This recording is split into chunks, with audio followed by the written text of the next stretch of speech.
الله أكبر.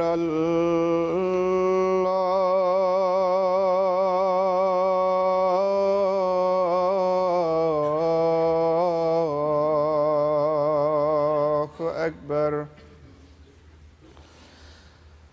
الله أكبر.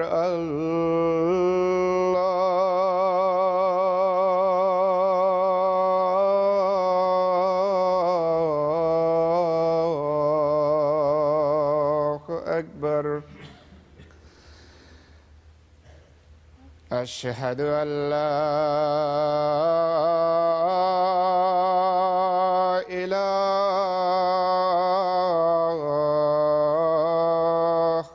إلا الله. أشهد أن لا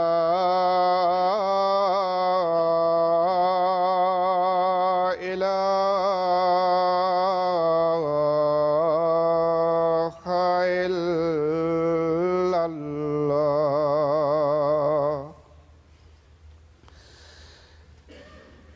أشهد أن محمدًا رسول الله.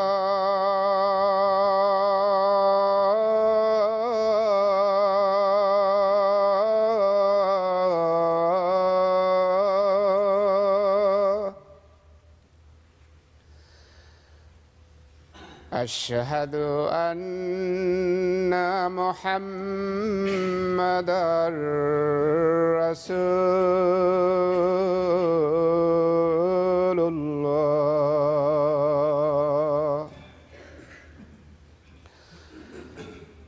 حي على الصلاة. حي على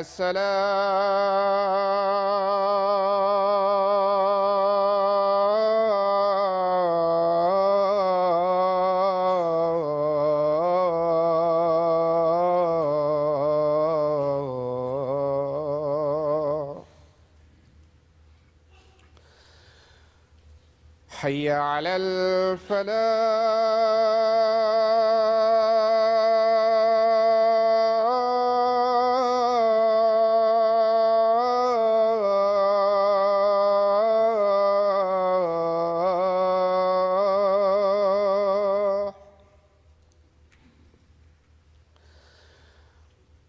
حي على الفلاح.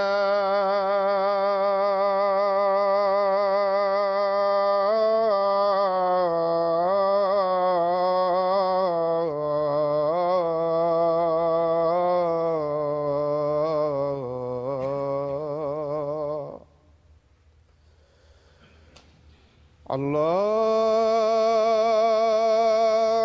أكبر.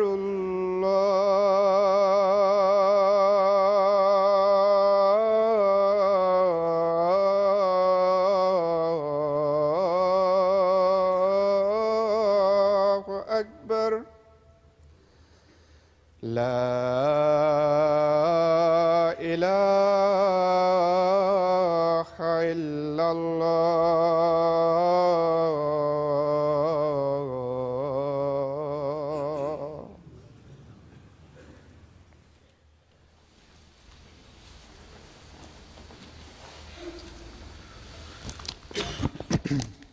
السلام عليكم ورحمة الله.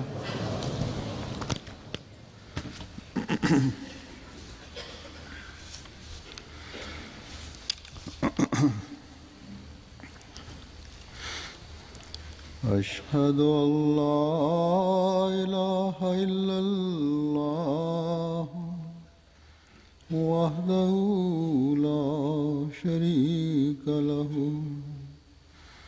وأشهد أن محمدًا عبده ورسوله.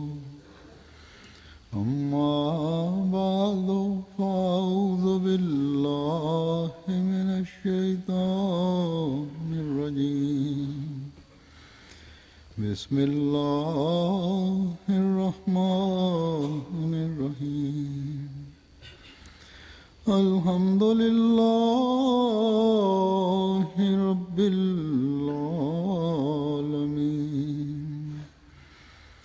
الرحمن الرحيم مالك يوم الدين إياك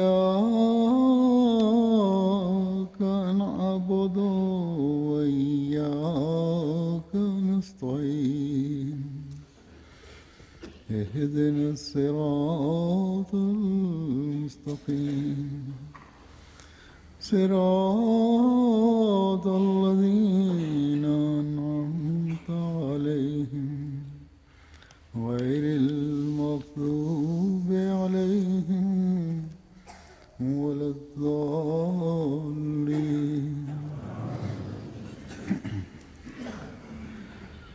हज़रत मसीह मऊद अलैहिस्सलाम एक जगह फरमाते हैं कि असल और हकीकी दुआ के वास्ते भी दुआ ही की ज़रूरत है। फिर आप अपने एक मौके पर फरमाया कि एक मरतबा मैंने ख्याल किया कि सलात और नमाज में क्या फ़र्क है। जो हदीस में आया है सलात ही दुआ है, नमाज इबादत का मग़ज़ है। फिर फरमाते हैं कि याद रखो ये नमाज ऐसी चीज़ है कि इससे दुनिया भी संवर जाती है और दीन भी। फरमाया नमाज तो वो चीज़ है कि इंसान इसके पढ़ने से हर एक तरह की बदअमली और बेहयाई से बचाया जाता है। फरमाया इस तरह की नमाज पढ़ना इंसान के अपने इख्तियार में नहीं होती, यानी ऐसी नमाज जो बदअमली और बेहयाई से बचाती है। बेशक अल्लाह ताला ने फरमाया है, लेकिन फरमाया कि ये अपने इख्तियार में नहीं होती, और फरमाया कि ये तरीक़ खुदा की मदद और इस्तिआनत के बग़ैर हासिल नहीं हो सकता। ऐसी नमाज जो बदअमली और बेहयाई से बचाए, ऐसी इबादत जो सही रास्ते पर डालने वाली हो, बेहयाई से बचाने वाली हो, वो बग़ैर अल्लाह ताला की मदद के नहीं मिल सकती। तो ये तमाम बातें हमें इस बात की तरफ तवज्जो दिलाने की तरफ रहनुमाई करती हैं कि हमारी इबादतें और दुआएं कैसी होनी चाहिए। दुआएं करने के लिए हमें क्या तरीक़ा इख्तियार करना चाहिए। उन इबादतों और दुआओं के हमारी हालतों पर क्या नताइज मुतरत्तब और ज़ाहिर होने चाहिए। ये बातें और दुआएं और नमाज़ें किस तरह अल्लाह ताला के हुज़ूर कबूलियत का दर्जा पा सकती हैं।